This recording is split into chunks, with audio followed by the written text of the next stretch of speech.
네, 여러분 안녕하십니까? 뉴스데스크 제주입니다. 서울 이태원 헬로윈 축제 현장에서 참사가 벌어진 가운데 제주 지역에서도 각종 축제가 긴급 중단됐습니다. 국가 애도 기간 동안 제주 지역의 축제나 행사를 축소하거나 취소하는 방안도 검토되고 있습니다. 권혁태 기자가 보도합니다. 긴급 공지가 나붙은 축제장. 한국관광공사가 주최하던 체험형 헬로윈 축제의 사흘째 일정을 이태원 참사로 전면 취소한 겁니다. 침통한 분위기 속에 행사장 철거가 신속하게 이루어지고 충격 속에 밤을 보낸 시민들은 믿기지 않는다는 반응입니다. 지금 최첨단 시대를 살아가는 이때 안전에 대해서도 우리가 얘기를 많이 하잖아요, 평소에. 근데도 이렇게 믿을 수 없는 이런 사건이 발생했다는 거에 대해서 굉장히 충격적이고 놀랍고. 도심 축제장도 멈춰섰습니다. 행사장 곳곳에 설치됐던 천막도 가려졌고 헬로윈 관련 시설물들은 황급히 철거됐습니다. 다음 달 28일까지 진행될 예정이던 빛의 거리 행사가 이번 참사로 긴급 휴장에 들어간 겁니다. 이태원 사고에 대해서 굉장히 애도의 뜻을 표하고요. 그것과 관련해서 저희 신상공원 행사도 오늘 내일은 일단 잠정 중단하는 것으로 같이 함께 추모의 뜻을 표하는 것으로 결정을 했습니다. 제주 국제청소년 예술문화축제는 개막식을 취소하고 이번 참사에 대한 애도 묵념으로 대신했습니다. 이태원 참사의 피해자 그리고 유족분들에게 깊은 애도의 마음을 표하고요. 이태원 참사 피해를 입은 사상자분들에게 추모의 애도를 표하는 시간을 잠시 갖고자 합니다. 제주도는 긴급 상황점검 회의를 열었습니다. 일단 경찰과 소방당국에 40여 건의 자녀나 친척의 소재 파악 요청이 들어왔지만 도민 피해는 없는 것으로 파악됐습니다. 탐라 영재관에서 지내는 222명의 소재도 모두 확인됐습니다.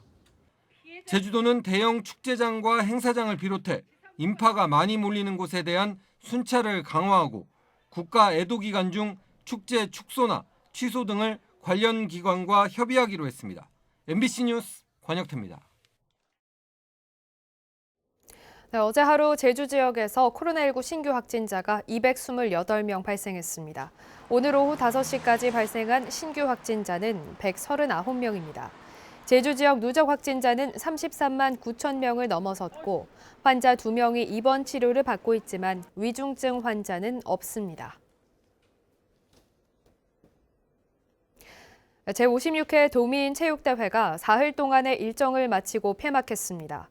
이번 대회에는 학생과 일반, 장애인 경기에 11,000여 명의 선수가 출전해 수영과 사격, 역도 등에서 96개의 신기록을 경신했습니다. 한편 폐회식은 격려사와 환송사 등을 생략해 축소 진행됐고 이태원 참사 사망자들에게 애도를 표했습니다. 강원도 레고랜드 사태가 자금 조달 시장을 뒤흔드는 가운데 제주도의 채무가 사상 처음 1조 원을 넘어서면서 이자 부담이 커지고 있습니다.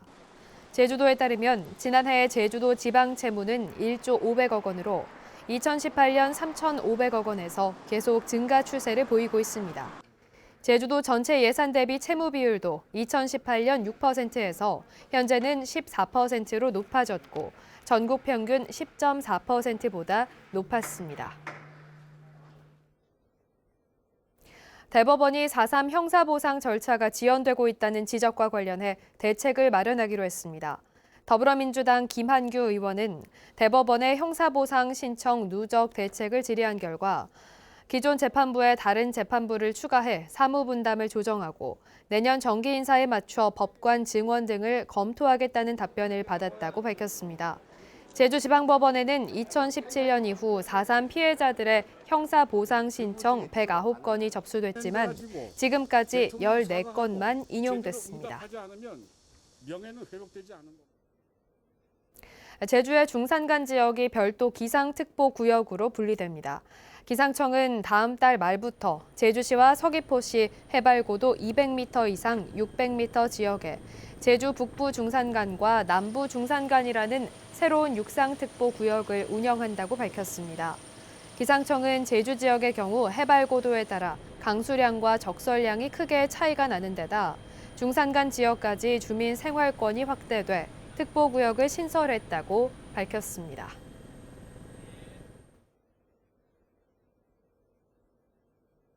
뉴스데스크 제주를 마칩니다. 여러분 고맙습니다.